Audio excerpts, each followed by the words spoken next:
Let's resurrect this delicious Sam's Club chicken Alfredo from its cold slumber and bring it back to its former glory, because nobody wants lukewarm Alfredo.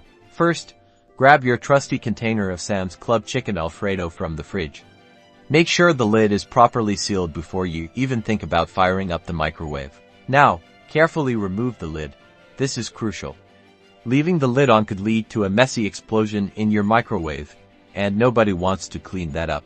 Place the container in your microwave. Set the power level to medium or 50% power. This will help heat the Alfredo evenly and prevent it from becoming rubbery. We're going to microwave it for 2 minutes initially.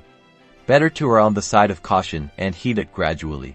After 2 minutes, carefully remove the container. It will be hot, so use oven mitts or a kitchen towel. Give the Alfredo a good stir. This will redistribute the heat and ensure even cooking.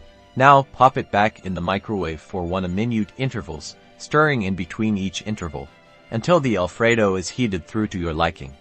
For most folks, an extra 1 to 2 minutes will do the trick. And there you have it, perfectly heated Sam's Club chicken Alfredo, ready to enjoy. Dig in before it gets cold again.